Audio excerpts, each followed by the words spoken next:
I put a spell on you, and now you're mine.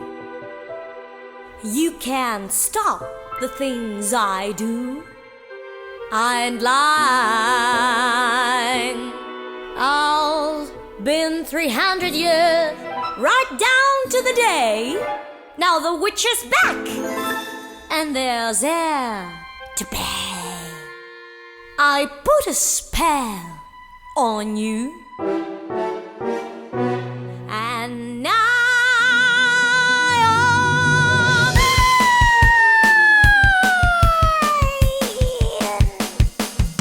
I put a spell on you, and now you're gone. My whammy fell on you, and it was strong. Your wretched little lives have all been cursed 'cause of all the witches working. And the worst, I put a spell on you, and now you're mine. Watch out, watch out, watch out, watch out. She's lying. If you don't believe, you'd better get superstitious. Ask my sister. She's vicious. I put a spell on you, a wicked spell. I put a spell on you, sister. I say into pie, up or maybe up and die. I say into pie, up or maybe up and down. It's I'm a Koreyama. Koreyama. Hey, I say bye, bye, bye,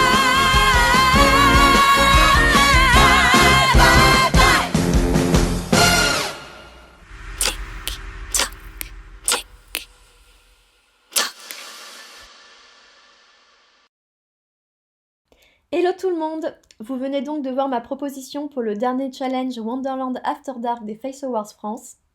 Alors moi, à mon sens, Wonderland After Dark, c'est un pays des merveilles, un pays caché et imaginaire qui prend un autre sens à la tombée de la nuit. Le merveilleux s'associe à l'inquiétant, la folie devient démence, il n'y a plus de sens logique et en fait tout est possible. C'est avec cette vision que j'ai voulu créer une reine sorcière en lui donnant un côté étrange, sombre et poétique et en m'inspirant énormément du style des personnages de Tim Burton. Au niveau du visage, je voulais qu'elle soit à la fois belle, hautaine et folle. Donc là, je me suis notamment inspirée du visage d'Ursula dans La Petite Sirène. Concernant la fleur sur le buste, donc comme vous le voyez, elle est éclairée par la pleine lune. J'ai choisi la rose rouge car elle est connue comme étant la reine des fleurs. Elle fait bien sûr référence à la fleur préférée de la reine de cœur dans Alice au pays des merveilles. Et en fait, mon personnage est en quelque sorte possédé par cette fleur. C'est un peu une sorcière possédée elle-même. Et c'est pour cela que cette fleur, je l'ai voulue maléfique, en m'inspirant de la férocité de la plante carnivore du film La Petite Boutique des Horreurs, et au visage de Mr. Jack dans L'étrange Noël de Mr. Jack. Donc cette fleur, elle sort d'une jupe semblable à un parterre de fleurs, ce qui me permettait de lui donner de la prestance et aussi d'affirmer sa position de reine des fleurs. Pour les ronces autour de la fleur, je me suis inspirée à la fois des ronces dans La Belle au bois dormant, mais aussi bien sûr du style de Tim Burton encore une fois. Sous le parterre de fleurs, j'ai voulu faire un autre clin d'œil à Alice au pays des merveilles en représentant son passage dans le Nouveau Monde et en y ajoutant l'effet miroir présent dans le fameux livre de l'autre côté du miroir de Lewis Carroll. Donc pour ça, j'ai décidé de dessiner des ombres pour qu'ils ressortent vraiment bien avec le côté fluo du bleu que j'ai mis sur les jambes. Et donc comme vous l'avez vu, à la lumière noire, mon maquillage prend une autre tournure. La sorcière devient plus inquiétante et des étoiles apparaissent. En fait, c'est un peu comme si ma sorcière avait directement la nuit intégrée en elle et qu'elle pouvait la contrôler. Et enfin, pour l'histoire, je me suis inspirée d'Alice au pays des merveilles et de Blanche-Neige, mais d'une manière plus moderne et en mettant en avant le côté horreur et suspense dont je suis absolument fan. Donc le personnage, on va dire, d'Alice est inspiré de l'actrice principale dans Sucker Punch, un super film très Wonderland à sa façon. Et pour le passage d'Alice dans le Nouveau Monde, je voulais quelque chose de très fou, de très improbable, d'où mon choix de la version I Put a Spell on You dans Hocus Pocus. Donc mon personnage, la reine sorcière, tourne autour d'Alice, elle est vraiment inquiète, elle comprend pas ce qui se passe, elle est inquiète et à la fois émerveillée. Et à la fin de l'histoire, la sorcière finit par lui donner un poison, donc un poison fluo, qu'Alice finit par boire. Et en fait, c'est un peu comme si la sorcière l'ensorcelait. Elle prend possession d'Alice, d'où les yeux jaunes justement d'Alice à la fin de l'histoire où on voit qu'effectivement elle est possédée et qu'à son tour elle a ce côté un petit peu folle et psychopathe. Vous l'aurez donc compris, pour ce thème j'ai fait un melting pot de plusieurs univers. J'espère que vous avez apprécié ce qu'il en est ressorti, en tout cas moi j'ai vraiment adoré. Je vous laisse avec le tuto et je vous retrouve juste après pour le petit mot de la fin.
Voilà, cette vidéo est maintenant terminée. J'espère qu'elle vous aura plu. N'oubliez pas d'aller voir les autres vidéos du top 5. Maintenant, il ne reste plus qu'à croiser les doigts et je tiens bien sûr à remercier toutes les personnes qui m'ont énormément aidé sur ce projet, à tous ceux qui ont participé, avec bien sûr notamment Laurie dans le rôle d'Alice, mais aussi Brice, Alicia, Lucie, Pauline, Jenny, Julien, que vous n'avez pas vu qui étaient sous leur masque. Merci à Tom pour les superbes photos et bien sûr une mention spéciale à la Funky Family qui a été d'une aide assez exceptionnelle sur ce projet et que je ne saurais jamais assez remercier. Voilà, je vous embrasse et je vous dis à bientôt. Bye bye.